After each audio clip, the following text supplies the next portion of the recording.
Be sure and tell them Large Marge sent ya.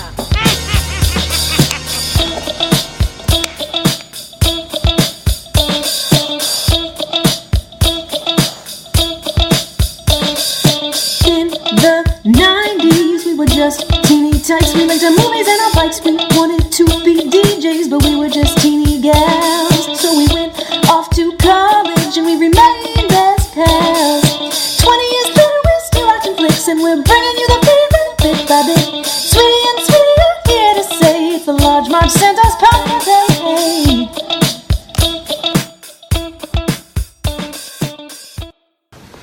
Oh, that's it. I've had it with this dump. We got no food. We got no jobs. Our pets' heads are falling off. Okay, just calm down. What the hell are we doing here, Harry? We gotta get out of this town. Yeah, and go where? Where are we gonna go? I'll tell you where. Someplace warm.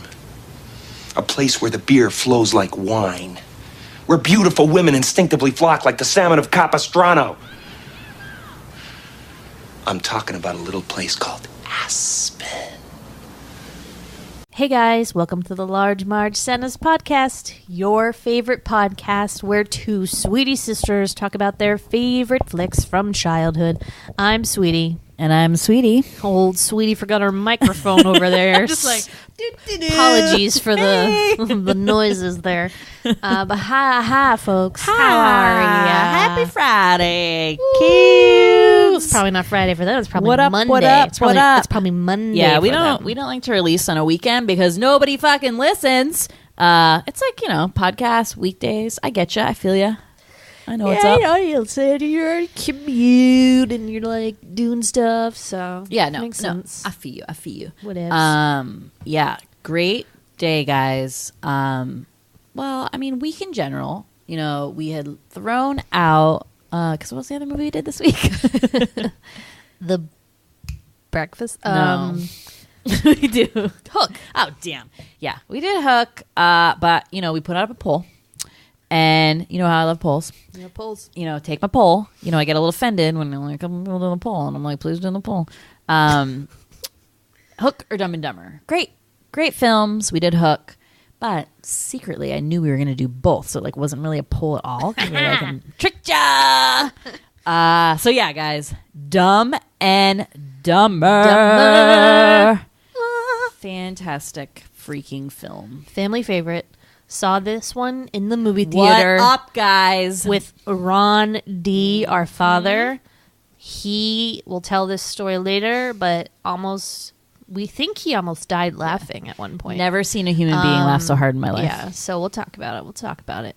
But good times. Jim Carrey, hello. Amazing. Jeff Daniels. He had crazy, just popping in with the triv. Yeah, you are. Crazy run because it was in 1993 and 4, he had 3 comedies #1 at the box office in the course of a year, let's say. Ace Ventura. Yep. Dumb and Dumber. Yep. The Mask. Yes. Please. Holy triumvirate. Mid-90s was Jim Carrey was cashing I really want to paychecks. watch the Mask now. Yeah, we got to do that. I haven't seen that movie in years. That was my favorite. We had that on VHS. And I was obsessed it was with never my favorite. My but only memory, I have many memories, but I remember the specific one is we brought that movie to Florida when we went to see Grammy and Grandpa. So they hated it? No, Grandpa was like, "What is this? This is dumb," and thought it was so stupid. And I was like, "It's my favorite." Yeah, movie. I don't remember loving that one, but clearly I'm a giant Jim Carrey fan. We've covered Ace Ventura. It's my favorite comedy of all time. But this still ranks for me in a good, I don't know, I'm always saying top 10, top 25, top 17. I don't know. But this is definitely up there for me. Sweetie, you said maybe not. For comedies, Yeah. I don't know. I'd have to, like I said, I have to think about it. I feel like you just You write it down. you just spit things out, Yeah, and I do. you don't think about it. And then I'm like, what about this movie? And you're like, oh, well, that is a good one. And then your list turns into 30, and then 40, and then 50. But if you're just talking about quotable ones, and you know how we're so big about sure. quotes in everyday life, Yeah, I mean, yeah. this one is This huge this for is us. a big one, yes. I think in watching it now, it makes more sense to me that It's a little like too gross out for me. Like that's probably why I didn't like it as much. It's very Farrelly Brothers in that sense. Obviously, it's Farrelly Brothers, but I usually get really grossed out by that stuff too. But for this one, it really works for me because I think they're well placed. The poop, fart, snot stuff. There's not a ton of them. It's not overwhelming, and it's like. It's clever. I mean, I think out of all the Farrelly Brothers movies, and they all kind of feel very similar. If you kind of, and we'll go through them. I've seen them. I think. I don't think I've even seen. I've seen most of them, but none as much as this one for sure. And this was their first movie. This was their original, and super interesting about how they cast this movie. So Jim Carrey, Avi, when they first gave him the script, they were offering him $700,000, which seems like so low. And then by the time all the negotiations and stuff were done, Ace Ventura was #1 at the box office. So then they gave him $7 million, which they said was like a third of the movie budget. What? Jesus. So then, in terms of who was going to be cast with him, he wanted Jeff Daniels really badly, and they didn't really want Jeff Daniels. But he was like, I need someone who's not a comedian, because I need someone to ground me in this performance, because you can't have two comedians. That'd be too crazy. So he's like, I want Jeff Daniels, and they're like, no, we don't really think Jeff Daniels would be a good idea. So they decided to just lowball Jeff Daniels, thinking he'd never he'd never want to do it. So they gave him $50,000, and he accepted in your face. And it ended up being literally his most famous movie role. Yeah. So even though his agent was like, "This will kill your career. Don't do it." Good for you, Jeff Daniels, and you are fucking amazing in this. Okay, he's almost my favorite part, versus Jim Carrey, who is amazing in it. But Jeff Daniels is so awesome in this role. Guess we know where you stand on Harry versus Lloyd. Oh my god, I think Lloyd is a psychopath. I'm pretty sure he's a sociopath and has mental problems. Yeah. Harry is a sweet little sweetie son. He's in the Sweetie Club. Sweetie son? It's a new one. He's in the Sweetie Club. Okay, all right. All right. Those are my feelings. I mean, we'll talk about it, but whatever. Yeah, so that's that flick. Let's chat about it in a little more detail for the folks at home who have forgotten what this amazing plot entails. So good. We'll break it down. Yeah. It's time for the sweetie synopsis. Yeah. Sweeties. Mock. Ing. Bird. Ing. Yeah. Yeah. Yeah. Yeah. Mockingbird, don't everybody have you heard? Have you heard? She's gonna buy me a mockingbird. And if that mockingbird don't sing, she's gonna buy me a diamond ring. You're just singing all the parts. I got one little part, and I was trying to do the harmony. Well, first you started it off wrong anyway, so I was trying to cover. I was covered to that boo boo. I mixed it up with the Spanish version, where they just say "see." See, this is wrong. Anyways, Harry and Lloyd are Dumb and Dumber. We've got Harry Dunn and Lloyd Christmas. Lloyd is a limo driver who gets fired after leaving his limo at the scene of an accident that he caused. They hate when you do that. They hate when you do that. Harry, old buddy, old pal, gets fired from his gig as a dog groomer when he gives the dogs a bunch of hot dogs with ketchup and mustard before a dog show, and they get all dirty. So, whoops. That's their story. So they're both jobless, both a little miserable. They seem to live in a crack house apartment complex. They only have 2 chairs as furniture, a giant earthworm farm, and a parakeet named Petey. Petey the parakeet. So, they're like, what are we going to do now? We both lost our jobs. We're sad. Earlier in the movie, Jim Carrey gave a ride to Mary Swanson, a beautiful lass that Lloyd fell in love with right away. Just wanted a boner. what is I forget that line that he says the thing. The old romantic feelings where you just want to bone her. Yeah. And she is like really tense and then has a briefcase, and then he sees her leave the briefcase in the airport. So he's like, oh my God, and then runs into it and gets it and is like, Mary, and then tries to go after her, but she's already on the plane. So he flies off the tarmac and almost dies. So he has her briefcase. So that's important to note. Two thugs witness him taking the briefcase and follow him to their crack house apartment, knock on the door. They look out the peephole, see they've got a gun. And they think that it's the electric company. The gas man. The gas company, because they did not pay the bill. Because when you don't pay your gas bill, they send the big guys over with the Rhode guns. Island. They don't fool around there with back utilities. You have to pay that $30 gas bill or whatever, the $19 really crucial. from National Grid. Yeah. So they skip out, and then the bad guys like come in, cut off the bird's head as a warning. And Harry and Lloyd get back to the apartment, and Harry's really upset, obviously. They cut his bird's head off, and Lloyd's like, we got to get out of this dump. Like, let's go to Aspen. Yeah, we got no prospects. And now Lloyd has a plan because he's got a crush.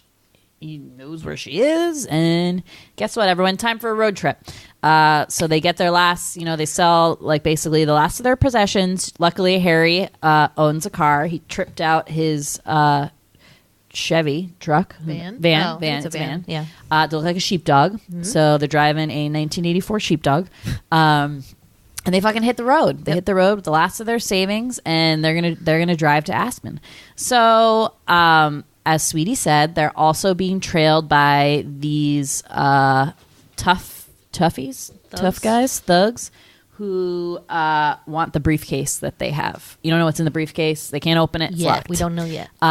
So what entails is a wild romp of a road trip adventure where stuff just gets kind of hairy. Lloyd and Harry, if you will. And basically they're just being dumb and dumber as they're moving along. Yeah. They're super dumb. So there's a lot of like little parts in this. We don't need to go into all of them, but they essentially make it to Aspen, which is the short of it. Well, one of the hitman dies. The hitman dies, which is a great scene that we'll talk about. And then... What? I did? Who did? Desmond? Oh, sorry. Desmond pooped and it smells bad, I guess. Do you need the Febreze? It's over there. Feel free to get some. So they make it to Aspen, and they find out that Mary, or they get in a fight first, like in the cold, and the briefcase opens when they throw it, and there's all this money inside of it. So they're like, sweet, now we can spend it. So they buy all this shit. They buy all this like snow shit and a Lamborghini and like a really fancy hotel. Oh, that is terrible. You take it. I got a Febreze. Sorry, cat problems. So they have this briefcase, and we're like, okay, like no biggie, like we'll just leave a bunch of IOUs and like use all the money. So instead of staying at like a Super 8, they rent the presidential suite where like visiting dignitaries and like Princess Diana and like Prince Charles stayed at. This like crazy suite in this fancy hotel. They buy a Lamborghini. They buy all new like crazy like ski clothes. All of their money is in $100 bills, so they're just tipping everybody in $100 bills. They're using the dollar bills as tissues. They're snotting into them. They're sneezing into them. It's hilarious. And their solution is to write IOUs for all the money they spend, which is just as good as cash. Our word is our bond, or whatever they say. So Lloyd stumbles upon a newspaper. So they don't know what Mary's last name is, and so that's why they're kind of just like wandering around, like doing whatever. He finds a newspaper and he sees Mary on the front page because her family is doing like this like preservation society for like the great snowy owl that's an endangered species or something like that. So they dress up and they go to this benefit, and Lloyd's too scared to talk to Mary, even though he has like a huge crush on him. So Harry, the sweet friend that he is, decided to be his wingman and go over and introduce Lloyd. But like, oops, that never happens. And he just ends up talking with Mary, and then Mary's mother-in-law comes over and is like, you should go skiing with Mary. So he sets up a date with her. Oopsie, bad friend. bad friend. Wingman turns into stealing your girlfriend. I don't know if that equals a sweetie, but Yeah. you say it Well, does. no. So Well, it was payback. Well, and we'll go into that, but yeah, so he goes out with Mary and they have a nice time.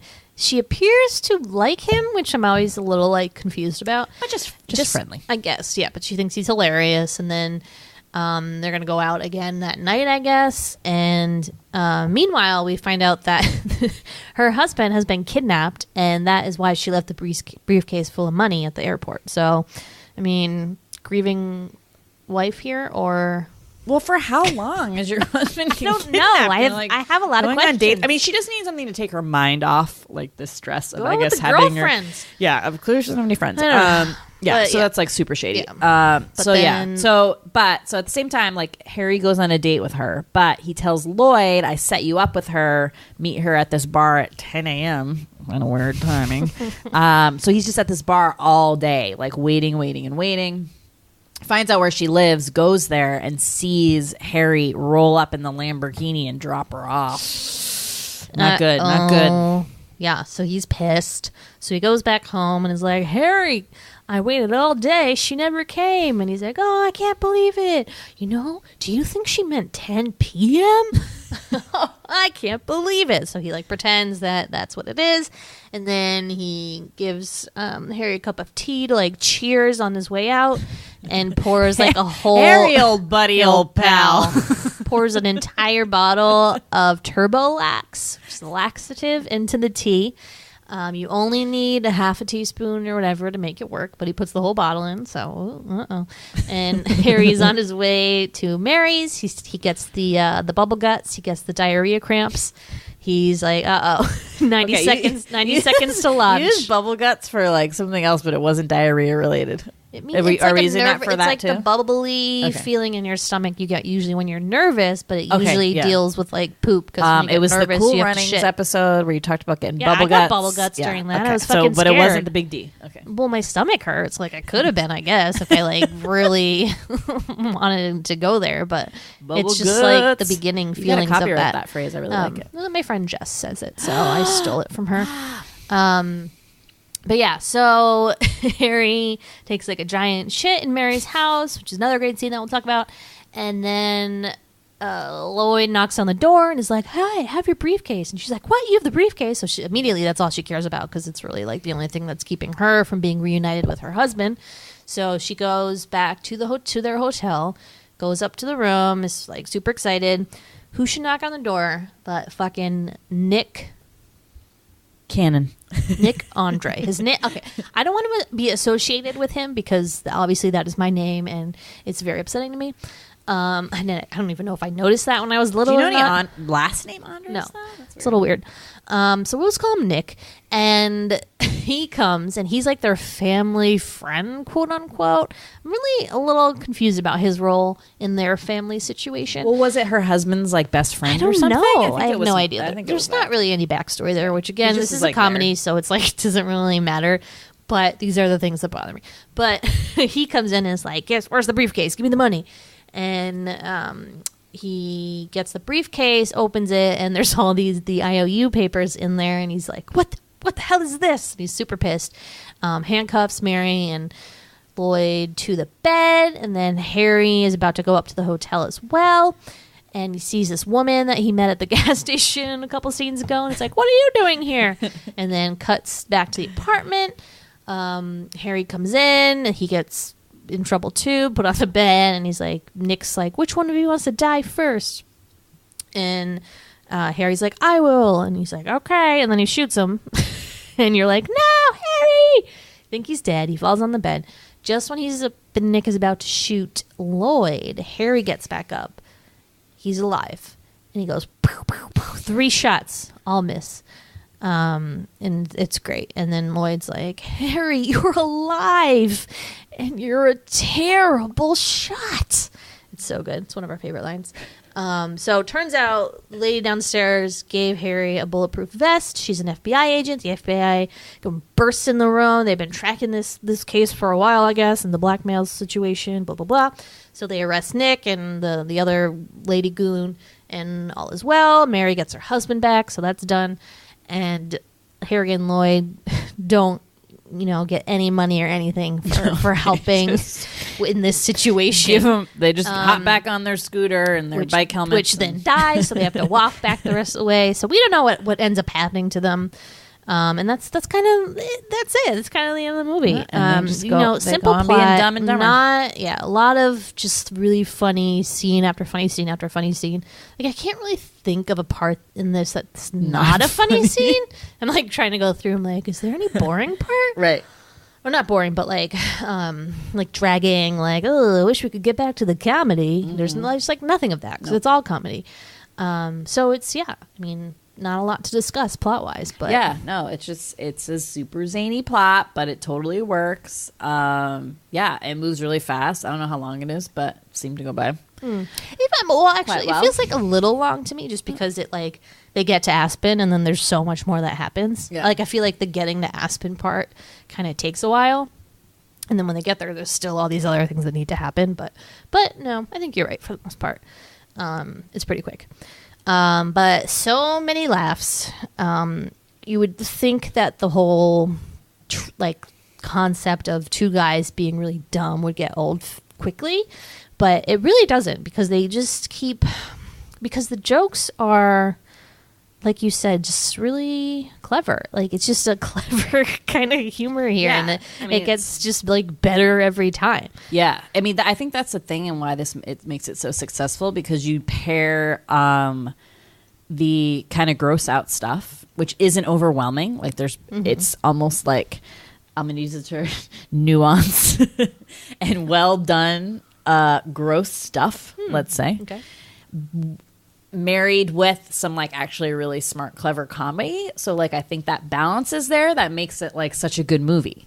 It's not all one or the other. Doesn't rely on anything for a crutch. It all kind of works. And obviously the performances are so good, and the duo of Jeff Daniels and Jim Carrey, great pair, worked so well. And you can't even call it straight man, funny man, because Jeff Daniels just does a different kind of comedy, maybe more physical even though, I guess Jim Carrey is the most physical comedian, but his is more I don't know, understated. Yeah, maybe that's I would say understated. That. Yeah. And I just love those performances so much, to the point that they tried to duplicate this. I'm sure everyone remembers, but they did the sequel 20 years later, a couple of years ago, which was Dumb and Dumber 2. Dumb and Dumber 2. T.O. Yes. Because Dumb and Dumber was the sequel. Was the sequel with Not Them. Yes. And then there was When Harry Met Lloyd, which was a prequel, also not with them in it. Yeah. And that sequel, did we see it together or no? I didn't see it. Oh, you didn't see it. Okay, so I saw it, and it was definitely one of those sequels where you're just really want to see those characters again.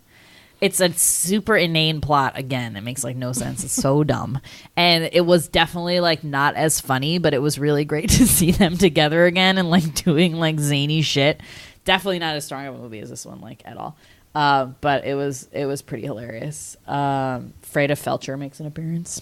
Oh my god. It's Kathleen Turner, and she's very kind of bloated and not in the best shape, but really fits that character. I don't know. It was still pretty funny, but it doesn't hold a candle, Abby, to the original.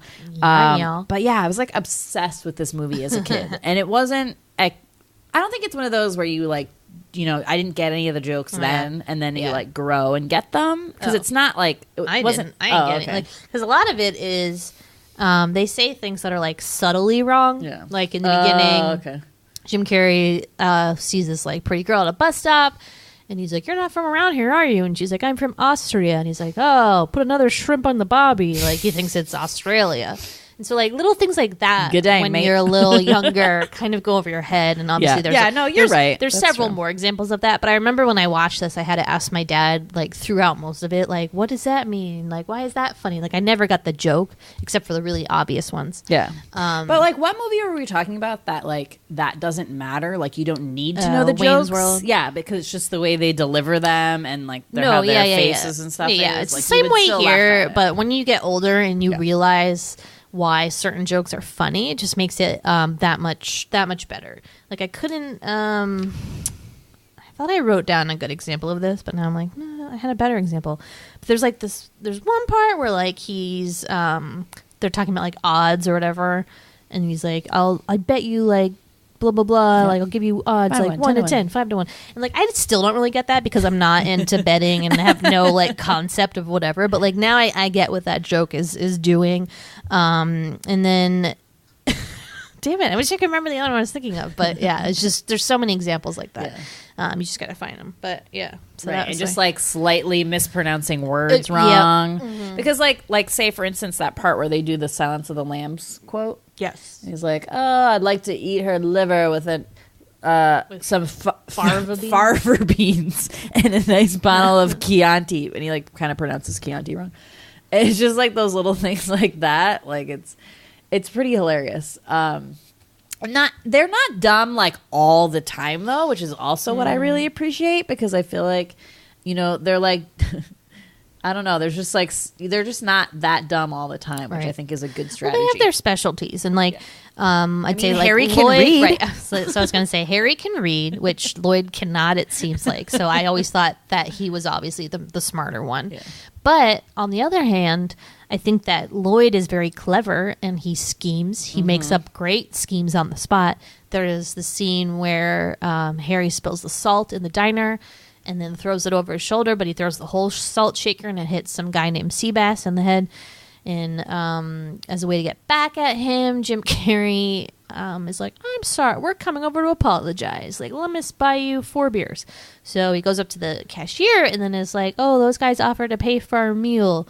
And it works. And then they leave. So, like, that was a really, like, on-the-fly kind of plan he just hatched. So remember in the movie he goes, Harry's like, where'd you like hear about that? How'd you know how to do that? He's like, oh, I saw it in a movie once. So the trivia said that the movie he saw it in was a movie that Jeff Daniels was in where he did that as another character. Oh my God. Meta, like, what? Mind blown. Pretty cool. Yeah. But, and then there's also teaser. the Turbo Lax scene, which I think is also, like, ingenious. Oh, God. Get back at your friend for going on a date with, like, your woman. Is to, make him shit his brains out. Well, that's got to be, I mean, do we want to talk about that scene now or later? Yeah, okay. may as well. So, for me, that is like one of the funniest scenes I've ever seen in a movie in my entire life. I would never not laugh at it. It is so well done. It's like the perfect length. It doesn't like go on too long. Again, it's like there's like nuance to it almost. Like if you can make like I will say, like diarrhea is fucking funny to me. The way it ends, I will never not laugh about a diarrhea joke. I'm just gonna say the nuance, the way it ends in that like one little tiny fart at the end. It's so nuanced. That's why I think it's nuanced, because it's like and like the way like Jeff Daniels' accent. Okay, so like we said, like there's this great like beginnings. The setup to the scene is that Jim Carrey now knows, Lloyd knows that he stole his woman. So he's like, I'm pissed. And like, yeah, you're right. Like, wow, that's like a clever way to get back at somebody who's, I mean, I had a lot of girlfriends who stole my quote unquote boyfriends in middle school. I wish I could have given them a fucking Turbo Lax. And they know, they're going to go on a date with them, right? So it's going to be like the most embarrassing thing. So Lloyd is being like super scammy, and like because Harry is so sweet, he like just doesn't see through what is Lloyd being like totally like off, like over the top nice to Harry and like covering up for how mad he is. So yeah, so Harry goes to get ready for the date, and like I said before, he's like, Harry, old buddy, old pal, why don't we do a good luck toast before I leave for this date? And Harry's like, whatever you need, buddy. So then he like, you see him, he says this line that's like, Harry, I love you because you're a regular guy. And to keep you regular, like we're going to give you Turbo Lax. And it's like 1 teaspoon for like 1/2 a teaspoon for like just fast relief. And then he starts pouring it in. And he's just like, doot. He's like, I won't pour it up. And he's like, I'm just going to pour it all in. So he pours it all in, and they're drinking like a coffee. I thought it was tea. Yeah, or tea. So it's like a hot beverage. So they do this like toast, and then Harry like drinks it down, and you can tell Harry's like, something's in here, but it's just like whatever, trying to just like keep it because he knows he's basically like screwing over his friend. So he's like, the next scene, he's like driving his Lamborghini, and like this great stomach gurgle. It's like gurgle, which if like you've ever had some intestinal problems, you'd be very familiar with. We've all had. I mean, that's the great thing about the joke, right? Most people have had diarrhea, so you're like, I hope so. You can relate to Who's it. the lucky on bastard some level. that's never had diarrhea? Exactly. Get in touch. Give me your iron colon. Can I have it, please? So yeah, so he like starts getting the gurgles. So he like knows something's wrong, but like not totally, because he never would believe in 100 years that his friend would basically like poison him. Just thinks he's So he like walks up to the house and he like starts feeling like, you know, a little bit bad. More gurgles. And this is something that Sweetie and I call the 90-second diarrhea alert. Sure. Is it 90 seconds or 7 minutes? I think it's 90 seconds. Oh, okay. So once you like basically feel like you're gonna have diarrhea, like it's about a minute and a half that you have to get to a bathroom, or else like you're gonna explode everywhere. You just don't have a lot of time, right? I think it's a Kathy Griffin joke, Or it's like painful, yeah, because it's just crampy. it's Yeah, bad. You might pass out. Yeah. So he finds Harry finds a bathroom and he goes and he's barely able to take down his pants before he starts like shitting in the toilet, like worst shit ever. And just the sound effects, the look on Jeff Daniels' face, the different like intonations of the farts coming out of him. Oh my god, It's it is amazing. great. And like we said, our dad. Well, my favorite part, and so our dad in the movie theater was like crying, laughing, actual tears coming out of that man's eyes. I've never seen And him laugh I so was hard. hysterical. I'll remember that rest of my life. I mean, and the whole theater was just Yeah. like dying. I but mean, it was just like because I feel like that was something that no one had seen on film to that level. A bathroom joke like to Yeah. that level. I think it actually like broke the toilet. Let's say. yeah. So, of course, when he's like just finished, Mary's like, "Hey, Harry, what are you doing in there? I hope you're not using the bathroom. It's broken." And they do this like dun dun dun kind of like sound, and it's like everybody's worst nightmare. Like I have nightmares similar to this, where you take like a giant shit or something in someone else's house, and they're like, "Oh, by the way, toilet's broken. Sorry, bye." Like put a sign on that shit. I mean, Right. come on. And obviously, like 10 times worse when you're like trying to impress somebody and you want them to like you on like a romantic level, and then you just shit in all their toilet. And Yeah. you can't get rid of it. So It's bad. it's so bad. So, like, okay, so we never find out, like, what happens with this situation, right? Or does he get it to work? I don't think so. But we just see him come back to the hotel. So I wonder what happened. Yeah. I'm sure that poor maid or whoever right? Wasn't there a maid, like, in the kitchen? I don't know. Helping, But like, I don't cook? know, like, would you She be, probably had to like- deal with it. I mean, so you're talking like look, one bowel movement that cleaned out, but like, would he be sick like for a couple days? I would think after so. that? He seemed fine. So I was like, wow, good for you. But no, that's so great. And my favorite part of that scene is that he takes like his coat off, which if you've ever had diarrhea, like I always have the urge to just like take all my clothes off because I'm just like so like hot and sweaty. And then recently, this is a great story. Recently, I bought one of those fancy Evian spray bottles to take on the plane with us to Ireland to like mist your face after you've been like in the air and you're all like, ew, you're all like plain gross. So I bought one of those and then I keep it in this little basket above my toilet, and I like to just like spritz my face whenever I want. So one day I had a problem with the bowels, and I was like really dying on that toilet, and I thought I was gonna die. Like I thought I was gonna faint because it hurt so bad, and I was like, it's so hot, and I was like, ugh, and I was like, water, and I like grabbed it, and I remembered I had the Evian spray bottle, and I was just like, and it really helped. So It should be marketed I as that. recommend that. To keep a bottle of that near your toilet at all times. It's really helpful in those situations. So just like a helpful hint. But yeah, I love that scene so much. It's probably definitely my favorite scene. Yeah, I'd say so. Yeah, totes. Yeah. But again, gross out toilet humor. Yeah. Which I don't have as much. I don't really have a problem with poop humor because I think it's pretty funny. Yeah. Like farting, I think is very funny. Yes. But some of the other gross out horror humor is so let's see Do you have a problem with loogies? well see the only That's pretty the gross reason, when it goes with food. right, but the reason that scene I don't mind as much is that they like don't show a loogie in the burger, which I appreciate. Me too. Number 2, Lloyd has to like pee in a bunch of beer bottles, and they get pulled over, and the cop thinks it's like alcohol in there, so he takes one and then drinks a swig for some stupid reason, and realizes it's pee and makes this like grossed out face. So like that kind of stuff, like, while I think is very funny, is just really gross. It's just like, ugh. I think that's funny. Yeah, it is. It It is. That's a great scene. And then when they're on the little bike and they're driving into Aspen in like freezing cold weather, they're both wearing only like these little like light jackets and bike helmets, and like that's it. And they have like the biggest snot boogers. That's actually frozen what on their me face. out the most for the whole movie. Is the most gross part to me, is because they're like super yellow, almost like, do you have a really bad cold? They might be, like, why yeah, are they snots might so be yellow? really sick. But like, yeah, they're like, obviously they made them like that so you could like see that they were snots Yeah. and like frozen on there. Ew. Yeah, snots I think gross me out more than anything. Is that weird? No, that makes sense. And then lastly, another one is when Harry gets his tongue stuck on the frozen pole, and when they're skiing, and she pulls his head, and his tongue like stretches like it's gonna rip off the thing, and I think it's just the sound and like the way it looks. And I remember, do you remember seeing like a behind the scenes like of how they filmed that on like MTV or something? I don't know. I don't know where I saw this, where they just like showed the prosthetic tongue like being attached and like that whole thing. So I mean, like, I just kept telling myself that when I was watching it, because I do have a problem with like body gross out things like that. I don't think something like that is funny to me though. Like, Right. I think it's silly, but like I would never like laugh out loud on like a tongue. Like, I don't know.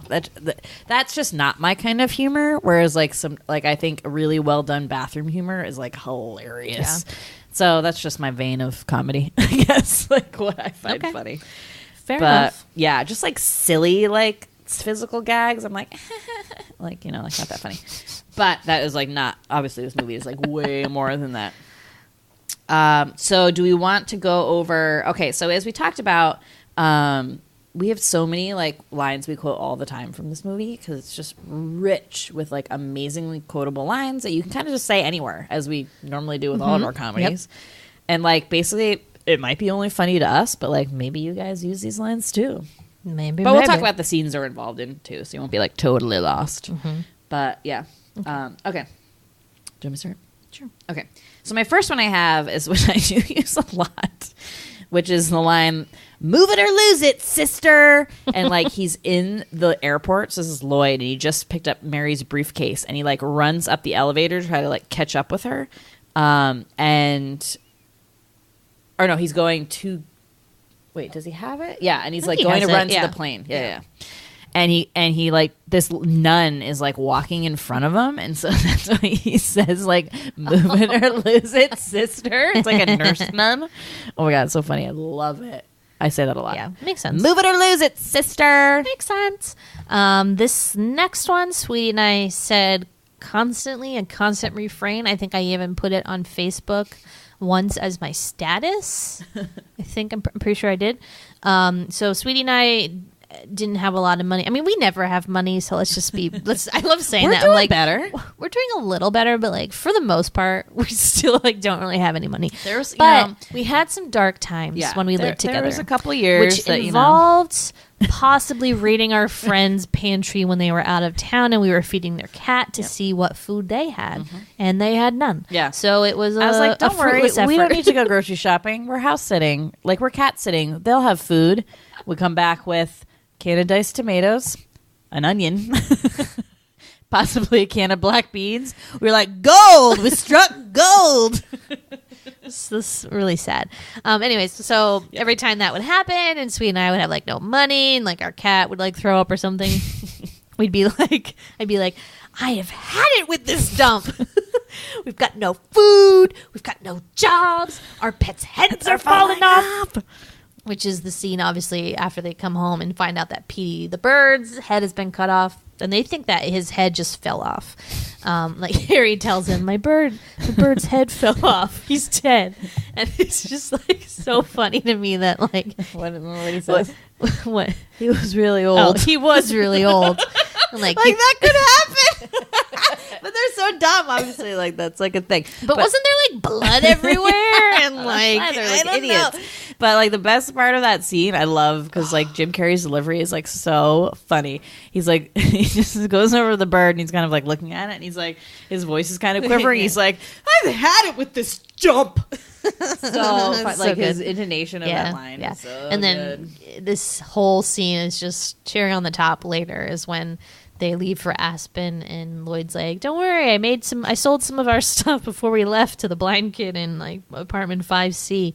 And he's like, what'd you sell him? He's like, some comic books and stuff. And Petey, he's like, you sold Petey? He sold my bird, my dead bird to a blind kid. He has no head. And Lloyd's like, Harry, I took care of it. And you see the blind kid petting the bird with the head has been like duct taped onto the body. He's just petting it. Bird. It's so funny. I love it. Polly want a cracker? But yeah, I love that scene. And we also do say, Harry, I took care of it, like all the time also.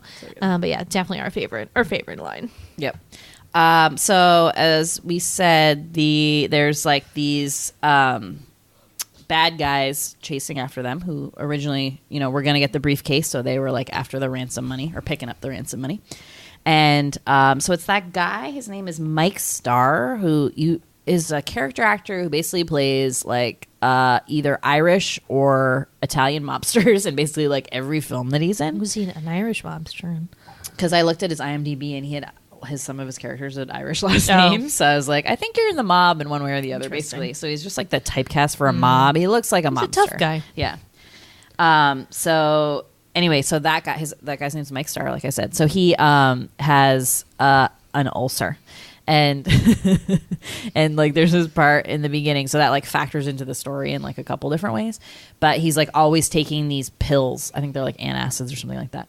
So there's this part where he's like taking them whenever he gets like stressed out, and his little sidekick there, the woman, is like, "What's wrong? The ulcer?" The way she says it, it's just great, so good. Yeah. And so now we just say that for any like I don't know stomach problems. Yeah. Like, what's wrong? The ulcer. The ulcer. Or anytime like anyone, if you just hear the word ulcer in like everyday life, you'll be like, the ulcer. You asked me if I thought you had an ulcer the other day, and I was like, the ulcer. The ulcer. It was so great. I don't know why. Okay, yeah, that's a great one. And then my newest favorite line is when Lloyd comes out of the 7-Eleven or whatever, and there's like two black guys like outside, and he goes, "Hey guys, big gulps, huh? Well, see you later." I don't know what that is about. What is that scene about? Is there something underneath there? It's just silly. So, guys, we named our trivia team that one night. Like the entire line. I forgot about that. We named the entire line the whole team. That whole line. Every time. So every time the guy be like, and hey guys, big gulps, huh? I forgot about that. Have 73 points. And he would sometimes like finish it and be like, well, see you later. And we were like, yeah. Do moving lines as your trivia name is like pretty So awesome good. because you'll hear people crack up and stuff, which is like the best part of trivia names. You just let a name like everyone laughs at.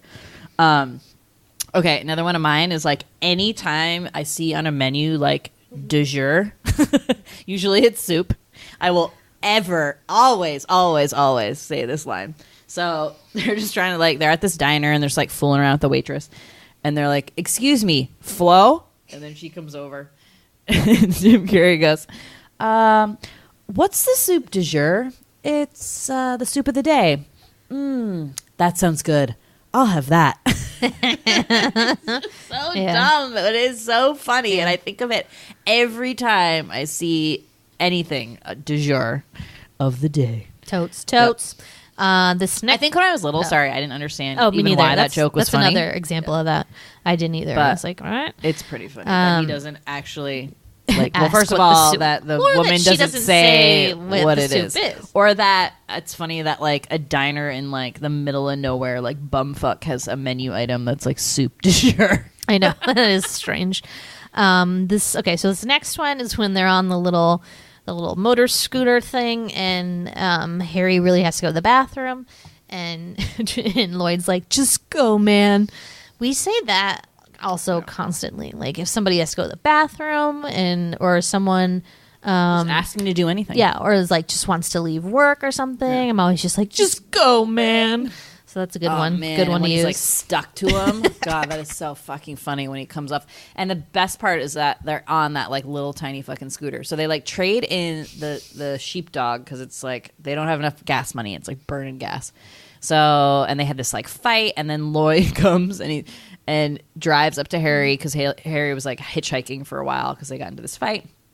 And Harry's like, where'd you get that? He's like, well, I traded some kids in town, like our car for this little scooter. He's like, this hog gets 70 miles to the gallon. And it's like the tiniest little scooter. I did the research. It's called a taco. Great name for a scooter, by the way. With the tiniest little wheels you have like ever seen. That even it supports two people is like a mystery in itself. I don't believe it. Hilarious. So like so he gets like stuck to him because they're like driving in the mountains and he pees on him. Oh man, I love that part. It's so funny. It's good. Okay. Okay, you did that one. Okay, my last one is so they're getting in a fight. So they're both like handcuffed to the bed with Mary, and Mary's like, how do you guys know each other? And blah, blah, blah. He's like, you was my best friend. And this is when it comes out. So Harry tells a story that they're in this like second honeymoon hotel in this like heart-shaped jacuzzi. And Harry's like, oh, like I once went to a place like this with this girl, Freda Felcher. And Lloyd's like, Freda Felcher? From Cranston? And he's like, yeah, like we had this like really romantic night here, but then she dumped me a couple days later. So, like I think she was going out with somebody else. And you see Lloyd's face being like, oh, oops, like the other person was me. So you learn later that like Freda had told like Lloyd, Harry all about this, and that it was Lloyd, and he was basically just like testing Lloyd. Mm-hmm. So like Harry brings it up. He's like, I know all about Freda Felcher. Like, we were never best friends. Like, you, like, stole my woman that time, basically, like, essentially. And he's like, fine, like, whatever. Like, let's not be best friends. Like, I forget, like, how that gets into it. But Harry goes, like, just like, well, tell me where to sign. And Lloyd's like, right on my ass after you kiss it. And they just start, like, yelling at each other. It's so funny. Both cheeks, both lips. Oh, man. I love that one. That's a good one. You should right on my ass after you kiss it. You should use that one more. That's my opinion. All right, so I got two more. One is kind of silly, but it's whenever I hear the word Samsonite, like I'm always just like, here it is, Samsonite. So they're trying to figure out Mary's last name, and he's like, I can't remember, something with an S. Swanson.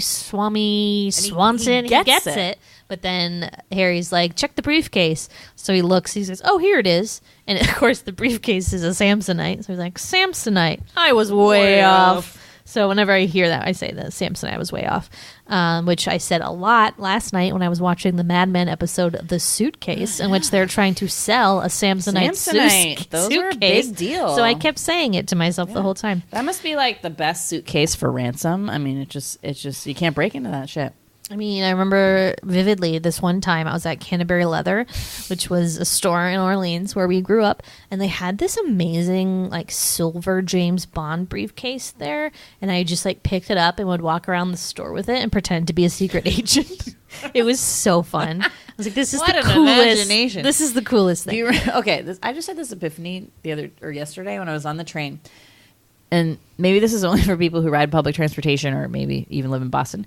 Do you feel like there's always like this crop of very old men with like beat up briefcases on the train sometimes? And you're like, occasionally, what's in that briefcase? Why is it always beat up? They haven't, because it's the same one they've had for 50 years.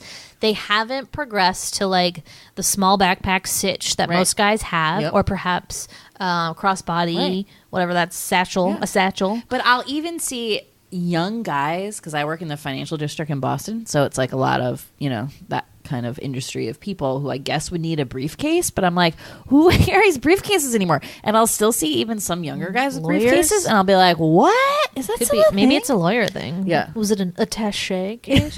Which I never, so remember Wayside Stories? Those those books we had. I remember there was one of those books, one chapter had that. Is that like a soft briefcase? I don't know. I think but it's I would see it in the book, and I'd be like, I wouldn't know how to say it, and I'd be like, I forget how I would pronounce it. Yeah, it was like something really embarrassing. So whenever I see that word, I'm like, ooh, and I like stay away from it and like trying to see it because I know I'll say it wrong.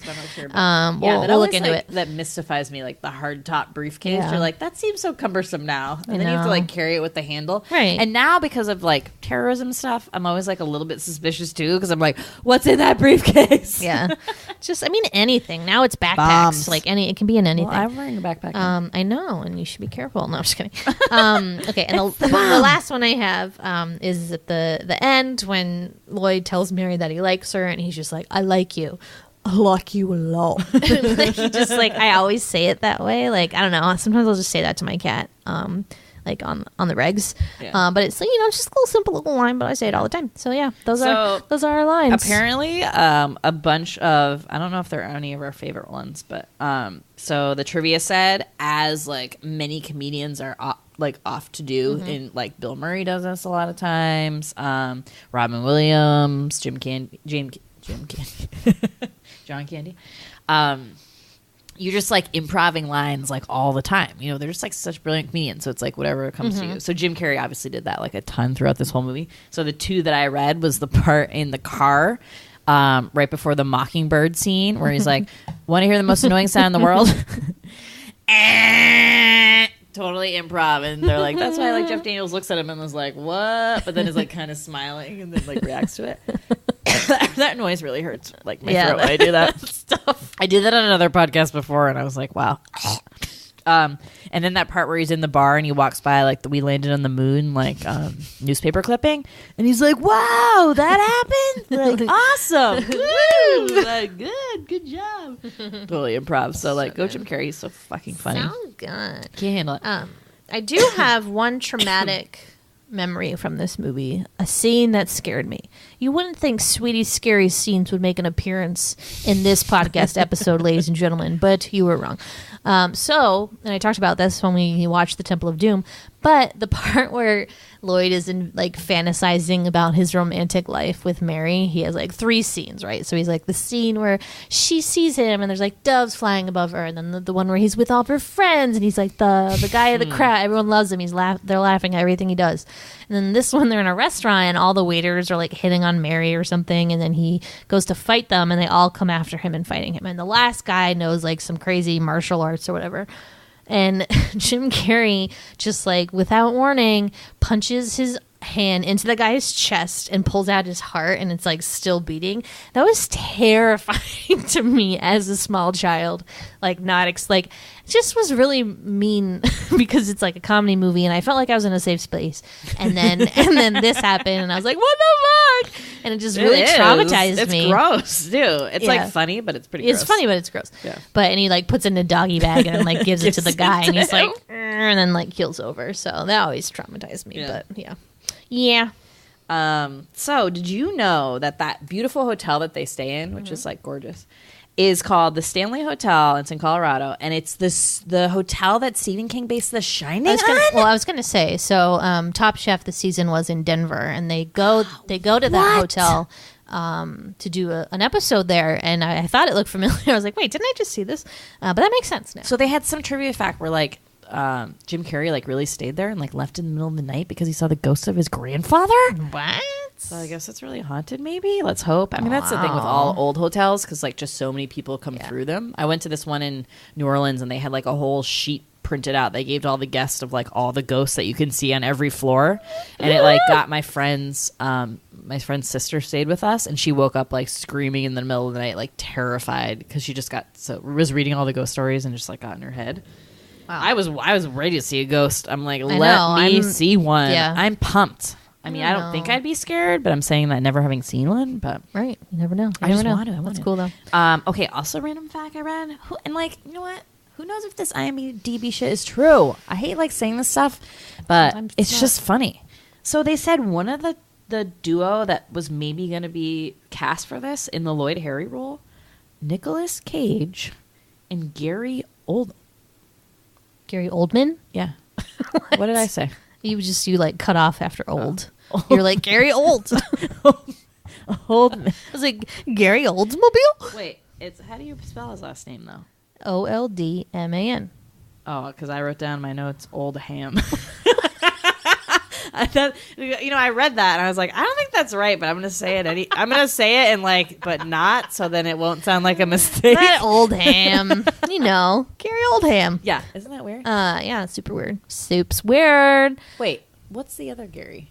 Who's the weird blonde Gary though? Maybe that's who it is. Who's Gary that? Busey? Oh, that's not who it is. It's definitely Gary Oldman. Okay. I'm just dyslexic. I think I'm turning dyslexic. Yeah, something's wrong with you. Maybe it's a stroke, but the old stroke. Yeah. I just want to give a shout out to, I would like to propose my nomination for the MVP of this movie, who I believe is Beth, the FBI agent. Yeah.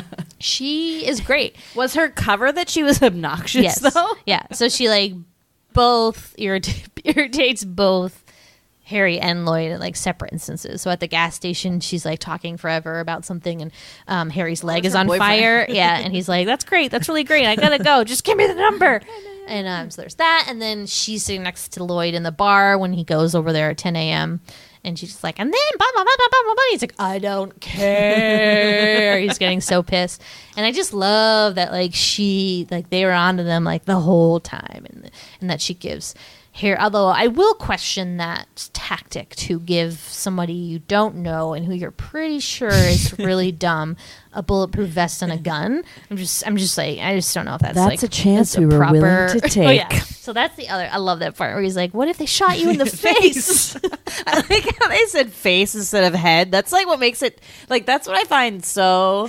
Well, as someone who we dabble. I would say we dabble in comedy with this podcast, and it's just thinking about one change of a word, how much more funny that can be is my favorite thing. That's the line. I think that's the line in Pulp Fiction too, where he's like, "I think I just shot Marvin in the face." You think?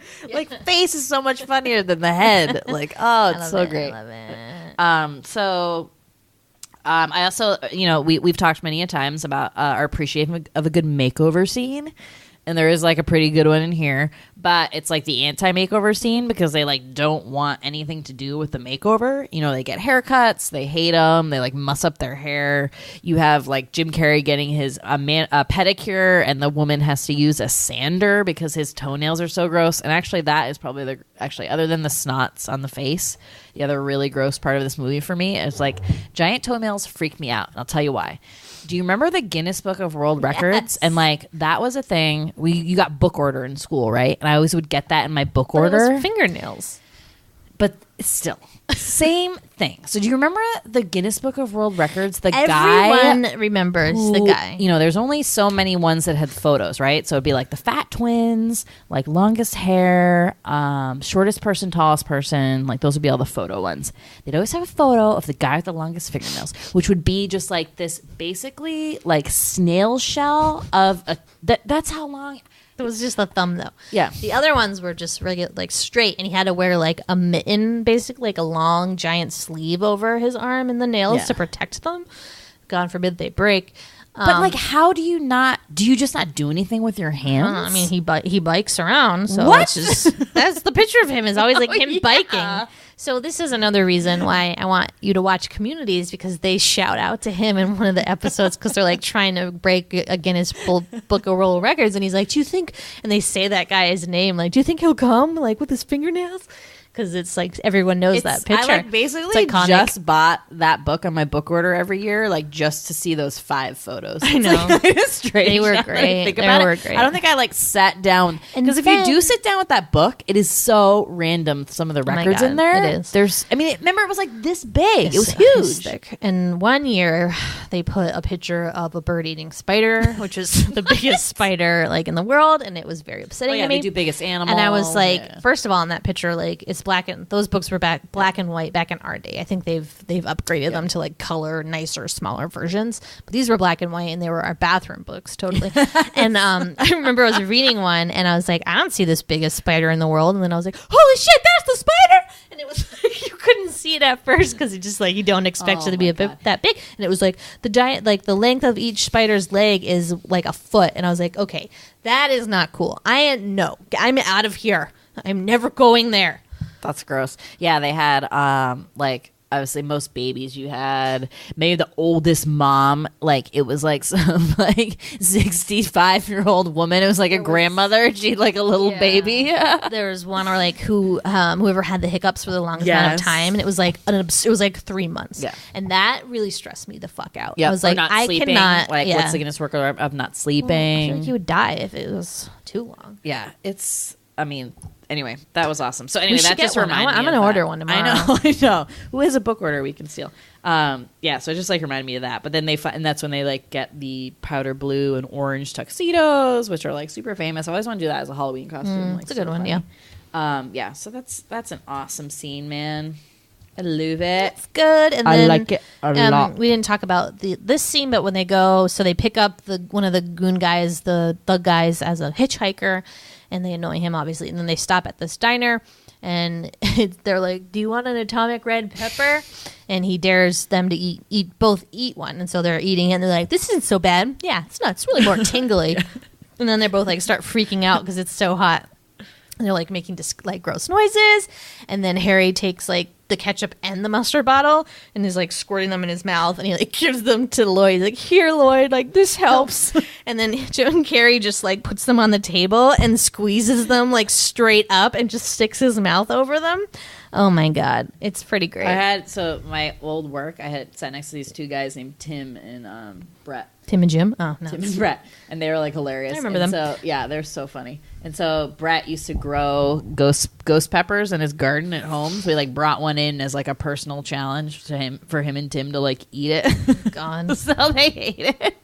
And we're like literally crying all day, like tears coming to their eyes. They had to go to the cafeteria and get like milk, like nothing would help. And it reminded me so much of that scene. I was like, oh man, it's just like not an enjoyable thing I would ever want to have happen to me.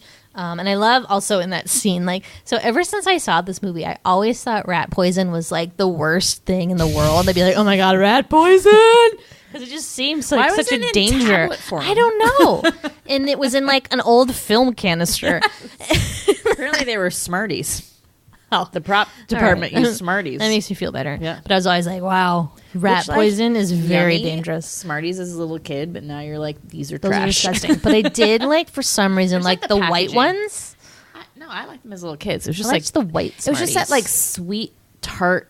Just chalk, basically. Sweet chalk, which was like a bunch of candies if you think about it. So many. Yeah. That was like the basis of so many candies, and you were like, yes, sweet it chalk. must have been so cheap too. It's like, yes, millionaires. But Smarties, I feel like were like super like antique candies too. Yeah. They were like old school, and we were, True. Also, 80s kids. Save those for last in the old Halloween bag. But then like they would like come apart, so then you just get a bunch of single dust. Smarties on the bottom of your candy bag, like full of lint and stuff. Yeah. You're like, is this still good? No, it's not. I just throw them out. So okay, let's just talk about the Farrelly Brothers for a second and try to remember some of their other films. Thought that would be a fun exercise. Okay, what do you know about Shallow Hal? I think I did see that or part of it. I know that people find it very offensive, and so that is the one where Jack Black is supposed to be like this very shallow man, and he doesn't like fat people or whatever. I don't know why this happens to him. Is there like a magic involved? Fall or something? Is there a wizard? I forget. Something happens. But something happens, and he can only see like the inner beauty of people. And so this really fat woman, it looks like Gwyneth Paltrow to him, but she's like gigantic to everybody else. And so when everyone else sees her, it's Gwyneth Paltrow in a fat suit. Right. Yeah, so there's that one, and like I don't remember a ton about it. I just remember like the people being angry about it. Yeah. The most famous one, There's Something About Mary. Mm-hmm. Right, so Cameron Diaz, which actually I've never seen. What? I've only seen like the crucial scenes, so everyone knows that. Me. Like, it's a lot more gross. Like there's just a lot more gross stuff. Like so, obviously the big scene is like the sperm in her hair as hair gel, kind of a thing. Mm-hmm. And then the penis getting caught in the zipper. Don't they show that briefly? Yeah. Yep. Awful. There's like a lady who's like over tanning with like these little like raisin boobs. Ooh, that's like a scene. I just think that movie's okay. Again, I think it was like that penis zipper scene was like unheard of. I mean, it was just like the first time that had ever been like shown, and you know how everyone's so like penises and Yes. and the movies. This just never happens. So I think it was just one of those things. I was just like, wow, this has never been done before. But that movie is like Nuance. kind of just a little bit funny to me. I don't know. I don't love it. Then Me, Myself, and Irene came out, which it was another Farrelly Brothers Jim Carrey pairing, which was like him having like multiple personalities, right? I think so, yeah. And like Renee Zellweger is like a nurse. Yeah. So I don't remember that one totally. And then I never saw this one, but Stuck on You, which was like the Siamese twin ones with like Greg Kinnear and Matt Damon. Our grandmother like bought that for Dad. Like she saw it like at the Christmas tree shop and was like, I thought maybe you'd like this movie. And Dad was like, oh. I mean, yeah, they do some like zany freaking they're silly. shit. But yeah, They're pretty silly. super silly guys. But they've done like a little bit more. I think they've written some. Though it said actually the first script of this movie was written by John Hughes, Breakfast Club John Oh my Hughes. God. Which I don't know like how much they used, but too funny. Jeez. Yeah, and then I just lastly just want to. There's like great '90s soundtrack. Yeah, which, like, really good music in this. I don't remember like any of the songs or their names, but like I just like singing some of the lyrics. Me too. Okay. Okay, which one? I'll start with. Okay. Once there was this girl who fell in love. So that's the song that goes.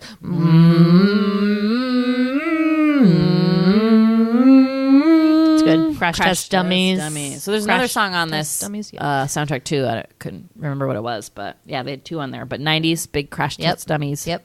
Huge. Time. Huge. What about that song that's like Mary Moon? She's a vegetarian. Yeah. I just see like I don't know, it just reminds me of like girls in like plaid baby doll dresses and like that kind of like Nirvana grunge look and like, you know, Totally. that era of time. How about you do the whiny and you jump and you shout and then that's what it's all about. Funny story. In second grade, second grade, we had a talent show, Red Hot Talent Night at the elementary school. I did an amazing dance to the Nutcracker. I choreographed it, no big deal. Sweetie choreographed it. It was amazing. And then I got there and they were like, so 2 other girls are doing the same song. We're going to put you all on at the same time and do it. And I was like, what the fuck? What are the odds? I was so pissed. I was like, couldn't We rehearsed be so hard more for that, pissed. remember? The one girl literally just jumped up and down the whole fucking time, and I had a full dance. I was pissed. Anyways, so also in that Red Hot Talent Night, Kevin Coakley and Ronnie Brunel did the whiny song, and they wore those like Mexican blanket sweatshirts, and they literally just like went around in a circle did this like funny dance, and the whole time, and I remember that so vividly. Just in that song, as soon as I heard that song, I was like, elementary wow. school is a trip. Like that's a talent. You're like, put on a weird song and just like run around the stage. You're Yep. so great. Yep. It's great. Dude, we choreographed that. We rehearsed Oh my God, that for I know. I'm days. still upset about it. Get it? These fucking girls, like, get out of my way. They were younger too. They were like tiny, and I was like, I was the oldest one, so fuck you guys. Bullshit. Bullshit. But yeah. Any other songs that we missed? No, I only wrote down those 3 that I like really, really remembered. So Okay. yep. All right. She's a vegetarian. Sweetie's new favorite song. Mary Moon. Good man. Anything else you want to mention? No? Okay. But yeah, obviously love the movie. Hilarious. Good times. Rondi's fave. One of Rondi's faves. So Yeah, Gotta love and it. I think it's aged really well. Like it's just fucking still hilarious. hilarious. It's not. I wouldn't say this movie's like stuck in the '90s or anything like that because it's very like It mostly takes place in Aspen, so you just have that very like wealthy ski culture like kind of stuff Yeah. to make fun of, which is like sort of Western, but also like ski. it's confusing. Yeah, it's kind of like hilarious. I've never been there. I don't know like what it's like, but yeah, that is just funny. But I think long live Jim Carrey. I don't know what you're doing. Like, what's up with Jim Carrey? Like, what is he doing? We talked about this last time. He does art now, and he Yeah. he does paintings and stuff. So he's he's chilling. He's I having a know. good time. I just want to make a comeback. I just like miss that bitch. Just work on his art. Just Yeah. work on his plate. And Jeff Daniels still continues to like. to rock it. he's just like I'm not super into his acting lately. Like, I just Well, don't like his. I mean, I know he roles. said the Aaron Sorkin He was in the newsroom. yeah. Which he won an Emmy for, or a Golden Globe or something. Strong one season show, that one. Yeah, I mean, and then he's ooh, that in got this bad. new Hulu show called The Looming Tower. Which, he's in that? Yeah, but like I started watching it and I was really fucking bored. Is it so all about I don't 9/11? know. Yeah, but like not. I don't know. It's just like ugh, I don't know how I feel about it. Somebody else is in it that I was like, you're annoying. Alec Baldwin. No. There's another person. You're annoying. Okay, I'll look it up just real quick. Yeah. No, I don't think like, and we're gonna eventually cover our other favorite Jeff Daniels. Jeff Goldblum, Jeff Daniels movie Arachnophobia, which we Yeah. will get to eventually. I mean, which I'm is just awesome. Really, just prepping I just want to make sure that I can. Oh, so Peter Sarsgaard, who like I mean, he's fine, but like in this, he was just he just annoyed me. I don't know. Chewing up scenery. He's very like intense guy. Yeah. So I don't know. I watched one episode and I like was bored. So that's my commentary. Maybe it gets better. I don't know. Let me know. It gets better. But yeah, good times. Yeah, good times. But yeah, guys, if you haven't seen Dumb and Dumber in a while, fucking get it. Was it free somewhere? No. It used to be, but I tell you, every time we decide to watch a movie that I know was free like a week ago, they're like, "Oh, the sweeties want to watch it. Better take it off," because they know we'll fucking pay for it. If you see it on TV for free or want a good laugh, get on it. It's fucking hilarious. It always will be. I can't wait to show my kids all the diarrhea scenes. just the one. Just the one. Yeah, just that one. Yeah. But thanks for listening. Thanks for listening, guys. Find us on Twitter at The Sweetie Club or on Instagram at Large Marge Santos. Thanks for listening. Bye. Bye.